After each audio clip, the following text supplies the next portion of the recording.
کچھ گلاں اجیاں نے کہ اتنے دل کرتا ہے صفحہ بند ہو جانا ہے تو معافی ہو جانی، یعنی ختم ہے یہ بات، اس سے آگے کسی نے سوال پوچھنا ہی نہیں۔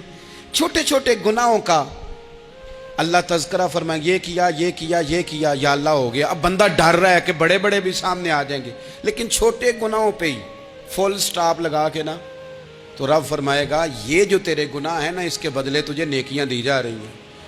تو نے سچی توبہ کی تھی تو ان گناہوں کو بدل کے نیکیاں بنایا جا رہی ہیں۔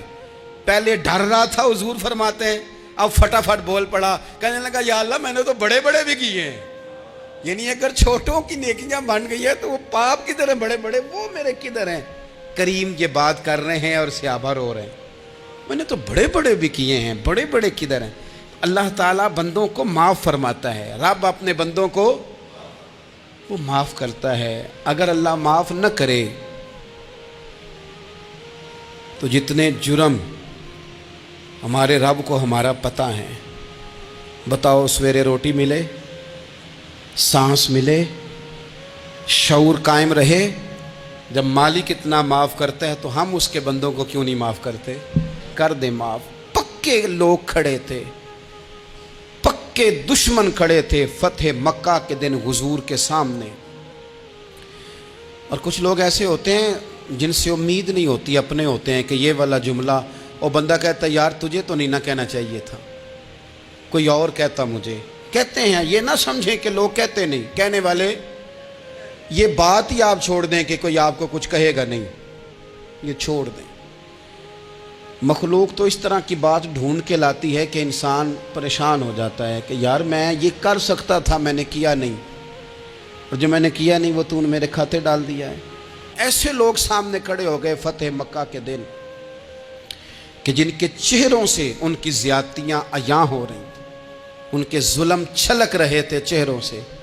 حضور کے سامنے کھڑے ہیں، کانٹے بچھانے والے بھی، روڑے مارنے والے بھی، گلے میں رسیاں ڈال، سارے کھڑے ہیں۔ حضور نے فرمایا بتاؤ تمہارے ساتھ کیا سلوک کروں؟ انہوں نے کہا آپ کریم ہیں، تو حضور نے پتہ کیا کہا؟ قرآن پاک میں ایک سورہ یوسف ہے، کچھ لوگوں کو لفظ قصہ بھی بڑا برا لگتا ہے، تو اللہ فرماتے ہیں نحن نقص علیک احسن القصص، محبوب ہم آپ کو ایک سونا قصہ سنانے لگے ہیں۔ اس کو اللہ نے قصہ کہا، سونا قصہ، سورہ یوسف کو۔ تو سورہ یوسف کیا ہے بھلا؟ ذرا انداز دیکھیے سورہ یوسف کا۔ پہلے حضرت یوسف لاڈلے ہیں باپ کے، لاڈلے، پھر اسی جناب یوسف کے منہ پہ تماچے ہیں، پھر وہی جناب یوسف کنویں میں ہیں، پھر کنویں سے بچ گئے، کنویں میں گرا بھی بندہ کبھی بچتا ہے، بچ گئے، اللہ کی شان ہو تو بچ جاتا ہے، بچ گئے۔ فرماتے ہیں میں نے سمجھا بچ گیا ہوں، جب بچ گیا تو بڑی تکلیف ہوئی۔ بھائیوں نے کہا ہمارا غلام ہے، ہم نے بیچنا ہے، سگے بھائیوں نے بیچا، جو باپ کی طرف سے سگے تھے بیچا۔ فرماتے ہیں میں بکا، اب بڑا پریشان تھا کہ یار کبھی آپ غور کریں نا کسی کا ریٹ لگ جائے۔ فرماتے ہیں اب بڑا پریشان تھا، اور جب میں مصر میں گیا تو میں کونے میں کھڑا ہوں اور لوگ مجھے خرید رہے ہیں۔ محبت میں یہ قصہ سنانا تو آسان ہے کہ بی بی اٹی لے کے آ گئی تھی، پر جو بیکرا ہے اس کا بھی تو حال دیکھو نا کیا ہے، اس کا ریٹ لگ رہا ہے، یہ بھی تو بڑی۔ اور جناب یوسف کہتے ہیں پھر عزیز مصر نے خرید لیا تو بادشاہ کے گھر گیا تو کچھ سکھ کا سانس آیا۔ یہ حضرت یوسف ہیں، یہ لاڈلے ہیں۔ فرماتے ہیں سکھ کا سانس لیا ہی تھا کہ جناب زلیخا نے الزام لگایا، اور وہ غلطی معاذ اللہ جس کا تصور بھی نہیں، اس کی پاداش میں سالوں جیل کاٹا۔ لیکن خدا کی حکمت ہے نا، اللہ کا کرم ہے نا، جس ملک کے وہ قیدی تھے رب نے اسی ملک کا حکمران بھی بنا دیا۔ یہ اللہ کی حکمت ہے نا، تقاضے ہیں نا۔ صبح کے تخت نشین شام کے مجرم ٹھہرے، ہم نے پل بھر میں نصیبوں کو بدلتے دیکھا، وہ جو چاہے جب چاہے کر دے۔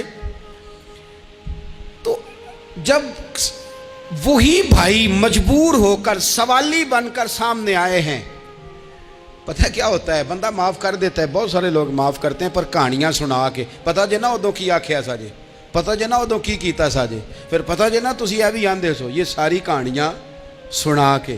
لیکن حضرت یوسف کے سامنے کھڑے ہو گئے. جناب یوسف نے بات چھیڑی کوئی نہیں, فرمایا تم سے بات ہی کوئی کرنی, جاؤ تمہیں سارا کچھ معاف کیا. اب جب یہ لوگ مکے والے حضور کے سامنے کھڑے, اس طرح معافی دینی چاہیے. یہ جب سامنے کھڑے ہوئے تو حضور نے فرمایا پتہ ہے تمہارے ساتھ کیا سلوک کرنے والا ہوں؟ کہا حضور نہیں. فرمایا وہی جو جناب یوسف نے بھائیوں کے ساتھ کیا تھا.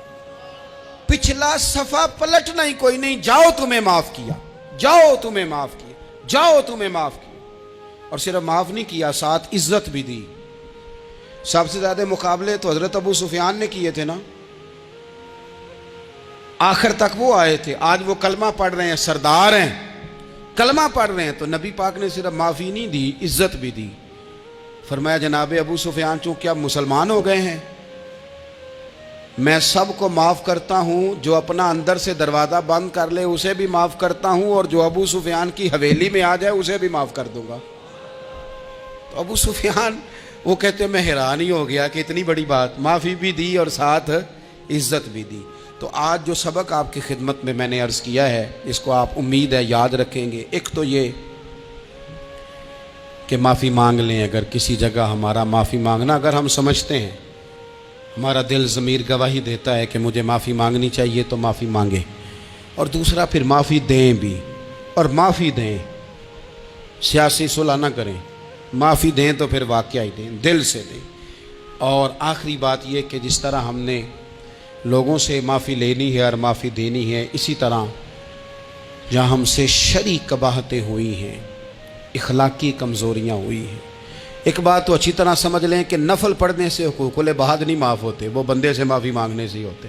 ساری رات کو بندہ تسبیح پڑھے اور کہے کہ میں نے اماں کی نافرمانی کیا تو معافی ہو جائے گی, نہیں, وہ اماں ہی معاف کرے گی تو معافی ہوگی, وہ ابا ہی معاف کرے گا تو پھر ہی معافی ہوگی.